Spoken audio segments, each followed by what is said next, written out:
Today, I want to talk to you about the idea of a slow life. I think it's very important to figure out what kind of lifestyle we want to live, whether it's something that is super fast and we are rushing and we are constantly busy, or we would like to switch to something that is maybe a little bit slower, maybe a little more peaceful, and this is the idea of our perfect life. So today I would like to share with you a few tips that I've been introducing into my life and I've been following in order to achieve maybe a little bit more of a balance when it comes to a slow and fast lifestyle. I'm absolutely not a pro in super slow lifestyle, not at all, but there are a few things that I've changed and I'm feeling now I'm now in control.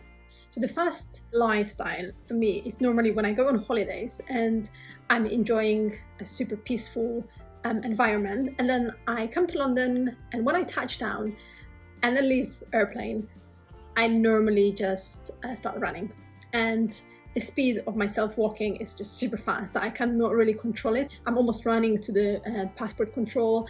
I am running to get the bus, and then I'm running to get the tube, and then I'm running to go to my house. And this is like, a different gear and something that changes as soon as I land in London. And normally when I go out as well, and when I go to work or go to the shop, this is something that is so engraved in me really that I do everything so fast simply because of the nature of the city, because of where I live and how I really behave in here.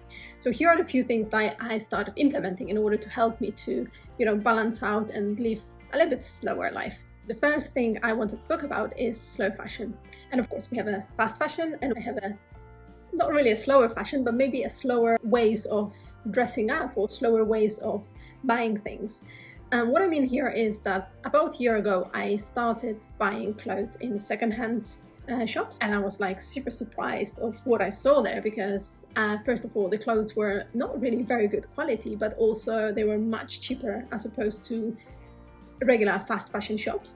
And that made me realize that, okay, so if I can buy something for half price or quarter of the price of the garment that was normally sold in a shop, then why wouldn't I? And that's kind of like my way of not only reducing the waste, but also of kind of enjoying it, because finding something that is, well, first interesting and not that expensive, it's like very, very rewarding to me. I also recently found out that about, I think more than 50% of people buy clothes either every single month or more frequently. So 4% of our population go to the shop either few times a week, at least once a week, few times a month, or at least once a month. And that's like 50% of the population, which is like a lot.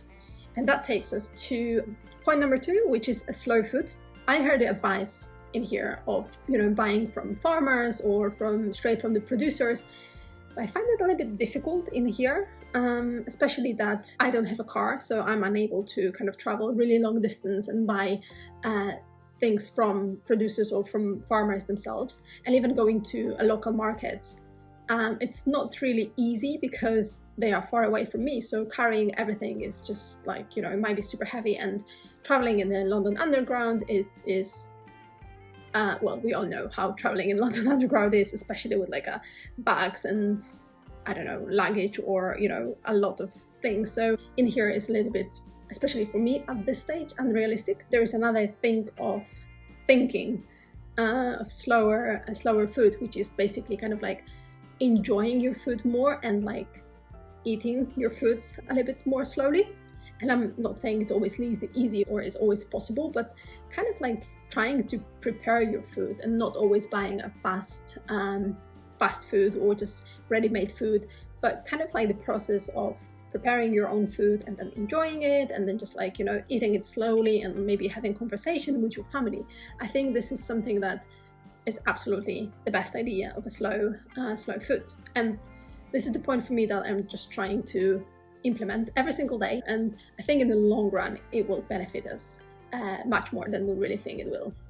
Point number 3, and that's slow reading. What is slow reading really? Because it's not the idea of reading everything super slowly, but I think it's the idea of reading one book at a time implementing the changes from that book, or kind of like learning the lessons and absorbing everything from that particular book. That's probably the hardest point for me, because I normally start reading like 3-4 books at the same time. I know it then takes me longer to finish all of them, but I'm really happy that I make progress in each of those books. And another point is maybe not buying that many books that we normally do, and trying to figure out whether you can borrow them. Maybe you've got a library somewhere close by that you can get those books from that you really want to read, or maybe a friend of yours can lend you a book and you can just read it and return it. So those are the changes that you can implement under this slow reading idea. Point number 4 is slow gardening. And I know not everybody have garden, not everybody have balcony, not everybody like plants, but if you do, I think this point is for you. And here, what I discovered is that just going to a market or a shop or somewhere and buying those plants that you want to have in your flat is absolutely fine, and it's fantastic, and then you have them ready. As you can see, I've got a few there and something in here, so that's absolutely great. But what a joy it brings you when you try to grow a plant from a seed. And this is like something unbelievable, because a couple of years ago I decided to grow some plants, I think it was tomatoes and peppers, on my balcony, and I grew them from seeds. I got those seeds from, I think, my mom, and I planted them, and it was, I think, about this time of the year in March. And they were like, growing. They were little, very little, and a little bit bigger, and then they ended up on my balcony. If I find a picture, I'll probably just attach this picture here. And I was just like so proud of being able to grow my own vegetables at that time. So yeah, this growing your own plants from little seeds idea is super exciting for me, and I cannot wait until I have like my own garden and I can plant much more of those and just see how they grow, because it's really like, it makes you feel like, okay, you only just put a little seed into a soil, but then you end up with like big plants, and I think that's exciting. The 5th idea is slow traveling. I think after reading, for me, this is the most neglected idea that I had, but I'm not giving up, and I will try to introduce more of those slow traveling ideas.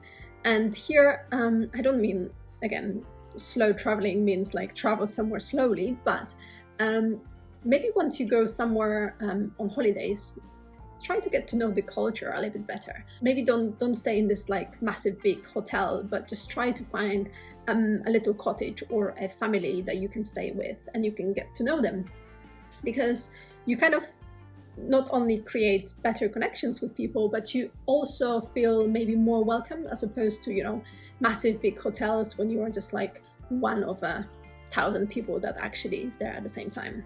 So yeah, here it is. Definitely my next holidays are going to be not in a massive big hotel in the most touristic city or most touristic place somewhere, but it's going to be probably a stay in a much smaller cottage close to a family that is looking after that place, and just kind of connecting with people, really, because I think this is what life is really about, connecting with others. Here are my 5 ideas that I've been implementing, or I really want to implement in the future in those certain areas. And if you have any other ideas, please share them in the comment below. I would love to know, and I would like to hear from you. What are you currently working on, and what are your ideas to slow down your life? And if you like this episode, YouTube thinks that you might like this one as well. Thanks for watching, and see you in the next one. Bye.